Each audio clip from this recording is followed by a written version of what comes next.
दोस्तों, रात का समय था। शहर के ऊपर बादल छाए हुए थे। हवा भारी थी और एक आदमी अपने बिस्तर पर लेटा था पर सो नहीं पा रहा था। उसकी आंखें खुली थीं, पर मन में तूफान चल रहा था। वह करवटें बदलता रहा, लेकिन भीतर कुछ था जो शांत नहीं हो रहा था। उसके भीतर सवाल उठ रहे थे। अगर कल सब बिगड़ गया तो? अगर मैं असफल हो गया तो? अगर किसी को मेरे डर का पता चल गया तो? वह सोचता रहा, और फिर अचानक उसकी आंखों से नींद गायब हो गई। क्योंकि असली जागरण तब नहीं होता जब आंखें खुलती हैं, बल्कि तब होता है जब मन बेचैन हो जाता है। दोस्तों, आज यही हमारी कहानी है। हम सभी वो आदमी हैं जो रात में जाग रहे हैं। हम दिखते हैं शांत, मुस्कुराते हुए, पर भीतर कहीं न कहीं हमारा मन डर, चिंता और बेचैनी से घिरा हुआ है। हम सबके भीतर एक अदृश्य लड़ाई चल रही है, दुनिया को मुस्कुराहट दिखाने की और खुद से छिपने की। बुद्ध ने कहा था, मन ही सब कुछ है। जैसा तुम सोचते हो वैसे ही बन जाते हो। और आज अगर हम अपने जीवन को देखें, तो पाएंगे कि हमारी सारी परेशानियों, डर, चिंता और दुख की जड़ बाहर नहीं, हमारे अपने मन के भीतर है। सोचिए, जब कोई परिस्थिति हमारे हिसाब से नहीं होती, तो हम कहते हैं समय खराब है, दुनिया खराब है, लोग बदल गए हैं। लेकिन शायद सच यह है कि समय नहीं बदला, हमारा मन बदल गया है। एक पल के लिए रुकिए और खुद से पूछिए, क्या मैं सच में जी रहा हूँ, या सिर्फ हर दिन वही दोहरा रहा हूँ? सुबह उठना, काम पर जाना, चिंता करना, फिर थक जाना, और रात को फिर वही बेचैनी। ये वही चक्र है जिसमें आज पूरी मानवता फंसी हुई है। एक ऐसा चक्र जो रुकता नहीं, क्योंकि हम रुकना नहीं जानते। बुद्ध ने कहा था, यदि तुम अपने मन पर नियंत्रण पालो, तो दुख का कोई अस्तित्व नहीं रहता। पर आज हमने अपने मन को नियंत्रित नहीं किया, बल्कि मन का दास बन गए हैं। हमारे विचार हमें चलाते हैं। हम नहीं जानते कि हम सोच क्या रहे हैं, क्यों सोच रहे हैं, और किस दिशा में जा रहे हैं। राजकुमार सिद्धार्थ के पास सब कुछ था, धन, महल, सुख, सम्मान और सुरक्षा। फिर भी एक दिन उनके मन में एक बेचैनी उठी। रात थी, और वे बिना किसी कारण जाग उठे। दिल में एक अनजाना डर, एक प्रश्न, क्या यही जीवन है? क्या मैं केवल जन्म लेकर मरने के बीच जीने का अभिनय कर रहा हूँ? वह बेचैनी ही उनका पहला जागरण थी। उन्होंने सब छोड़ दिया, क्योंकि उन्हें लगा कि यदि मन बेचैन है, तो बाहरी सुख व्यर्थ हैं। और यही बात आज भी उतनी ही सच है। हमने घर, गाड़ी, मोबाइल, नाम, सब कुछ बना लिया, पर भीतर की शांति खो दी। हम भाग रहे हैं।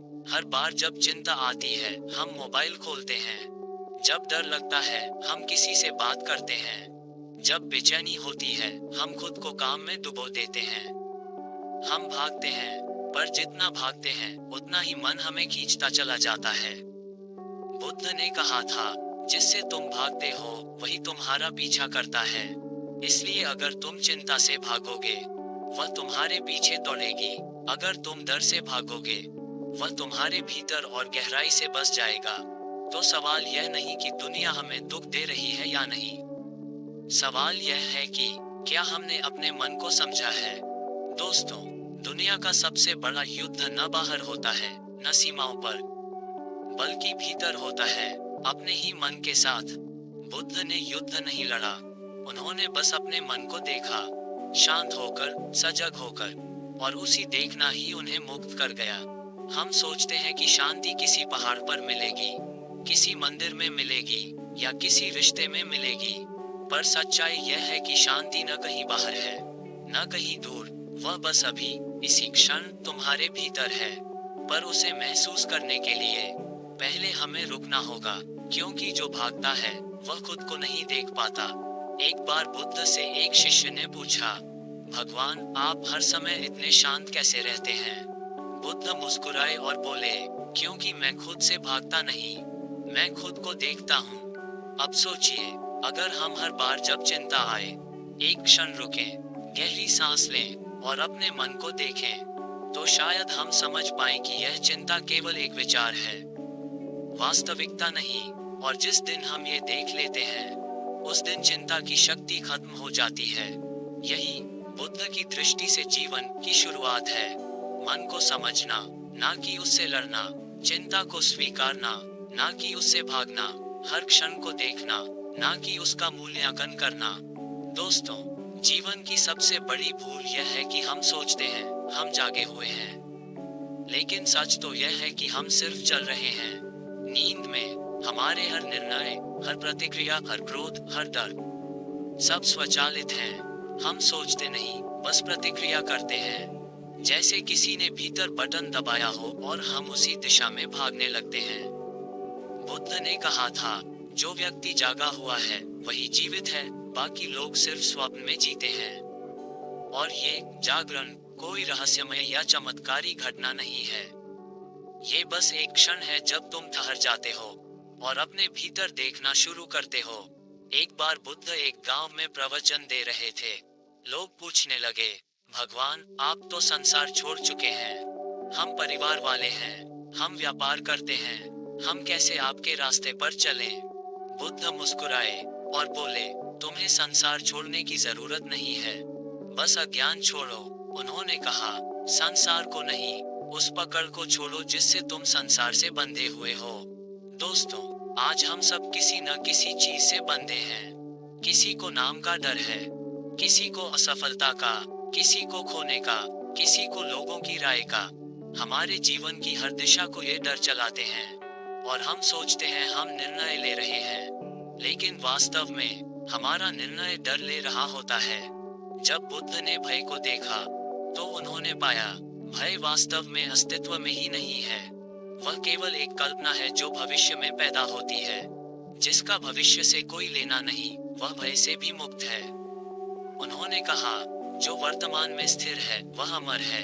आज अगर तुम अपने जीवन की ओर देखो तो पाओगे कि तुम्हारे अधिकांश डर ऐसी बातों के हैं जो अभी घटी ही नहीं है, जो बस तुम्हारे मन में है। और जब तुम इन्हें पहचान लेते हो तो इनका असर कम होने लगता है। बुद्ध की दृष्टि में जीवन का अर्थ है देखना, सिर्फ देखना। क्रोध आ रहा है, उसे देखो। डर आ रहा है, उसे देखो। चिंता बढ़ रही है, उसे भी देखो। और धीरे धीरे जब तुम बिना प्रतिक्रिया के देखना सीख जाओगे तो वह सब जो तुम्हें बांधता है वह ढहने लगेगा।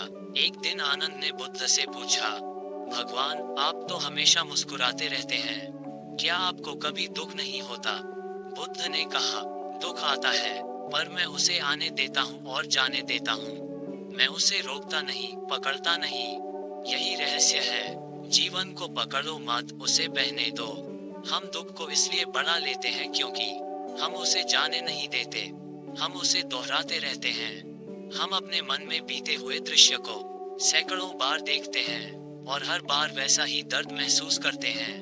बुद्ध ने कहा था, तुम्हारा अतीत तुम्हारा कारागार है, अगर तुम उसे छोड़ दो तो तुम मुक्त हो। दोस्तों, क्या आपने कभी गौर किया है, हम जीवन को कितना गंभीर बना चुके हैं? हर बात में तनाव, हर योजना में डर, हर रिश्ते में उम्मीद और हर उम्मीद में दर्द। हम इतने उलझ गए हैं कि जीवन की सरलता भूल गए हैं। और बुद्ध का संदेश था, जीवन सरल है, बस मन जटिल है। बुद्ध की दृष्टि से जीवन कोई साधना नहीं, बल्कि एक देखने की कला है। देखना बिना निर्णय के, बिना अच्छा बुरा सोचे, बिना तुलना किए, बस जो है उसे देखना। जब तुम ऐसा करते हो तो धीरे धीरे जीवन बदलने लगता है, क्योंकि जो व्यक्ति सचमुच देखना सीख जाता है वह कभी दूसरों को दोष नहीं देता। आज हम हर चीज में दोष खोजते हैं, सरकार में, समाज में, रिश्तों में, यहाँ तक कि खुद में भी। लेकिन बुद्ध ने कहा, दोष तब तक रहेगा जब तक दृष्टि अंधी है।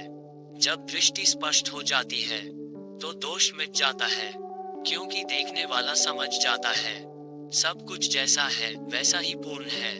एक दिन बुद्ध एक वृक्ष के नीचे बैठे थे। एक व्यक्ति आया और बोला, आपका उपदेश व्यर्थ है, आप कुछ नहीं करते, बस बैठकर समय बर्बाद करते हैं। बुद्ध मुस्कुराए और बोले, भाई, मैं कुछ नहीं करता, क्योंकि वही तो करना है, कुछ नहीं करना। जब तक तुम कुछ करते रहोगे तुम सत्य को ढकते रहोगे। यहाँ कुछ नहीं करना का मतलब आलस्य नहीं है, बल्कि अहंकार का समाप्त होना है। जब तुम अपनी मैं को छोड़ देते हो तो तुम अस्तित्व के साथ बहने लगते हो। फिर न कोई द्वंद्व रहता है, न कोई डर। दोस्तों, आज हम सब कुछ बनना चाहते हैं, सफल बनना, अमीर बनना, महान बनना। पर इस बनने की दौड़ में हम होने को भूल गए हैं। और बुद्ध का संदेश यही था, बनने से पहले बस होना सीखो। जीवन कोई प्रतियोगिता नहीं है, यह एक अवसर है देखने का, समझने का और प्रेम से जीने का। जब तुम दूसरों से तुलना छोड़ देते हो तो तुम अपने आप से मिलने लगते हो, और वही मिलन, वह पहला ध्यान होता है। बुद्ध ने कहा, ध्यान कोई क्रिया नहीं, एक अवस्था है। जब तुम पूरी सजगता से जीते हो तब हर पल ध्यान बन जाता है। चलना, खाना, बोलना, सब कुछ ध्यान हो सकता है। बस एक बात चाहिए, जागरूकता। दोस्तों, अगर तुम जागरूक होकर जीना शुरू कर दो तो जीवन स्वयं तुम्हारा गुरु बन जाता है। हर घटना, हर व्यक्ति, हर असफलता तुम्हें कुछ सिखाने आती है। जब तुम सीखते हो तो दुख मिटता है, जब तुम विरोध करते हो तो दुख बढ़ता है। यही है बुद्ध की दृष्टि, जीवन को सीखने के रूप में देखना, ना कि एक संघर्ष के रूप में। जीवन बदलता है जब दृष्टि बदलती है। अगर आप भी बुद्ध की दृष्टि से जीवन को देखना चाहते हैं तो सब्सक्राइब करें, क्योंकि यह यात्रा अभी बस शुरू हुई है।